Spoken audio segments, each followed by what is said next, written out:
3 gadus atpakaļ mēs sapratām, ka mēs esam sasnieguši to attīstības līmeni uzņēmumā, ka mēs vēlamies dot kaut ko atpakaļ sabiedrībai.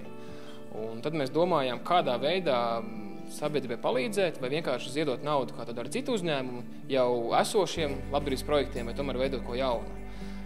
Un tad mēs sapratām to, ka Latvijā nav šāda labdarības projekta, kas palīdzētu talantīgiem jauniešiem, ne tikai jauniešiem, īstenot viņu sapņus, viņu mērķus, viņu idejas. Un tādēļ mēs kaut kādā veidā, domājot un attīstot savu ideju, nonācām pie Labie darbi LV galvenās pamatlietas, kad cilvēki var iesniegt savu ideju, savu talantu vai mērķu īstenošanai, un citi cilvēki viņam var balsot un beigās saņem finansējumu šīs idejas realizācijai.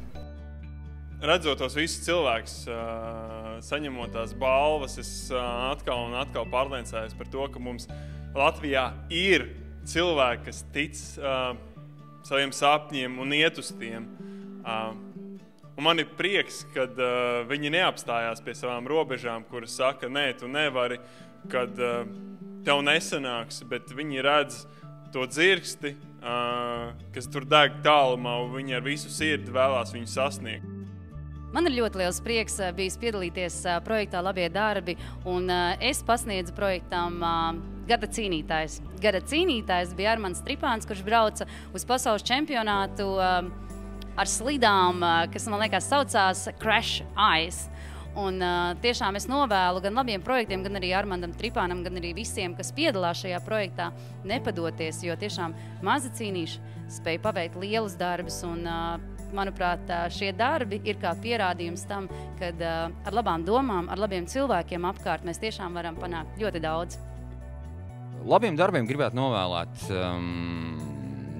tikpat ilgu mūžu, vēl ilgāku un atrast tās spožākās pērles.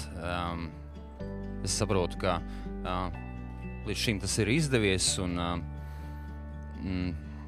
tā turpināt.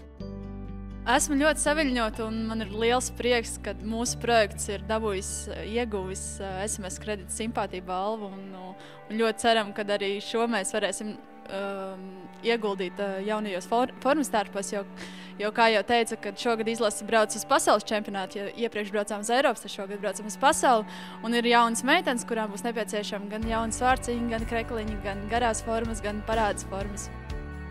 3 gadi nav daudz, un es gribētu teikt, ka tas noteikti ir tikai sākums.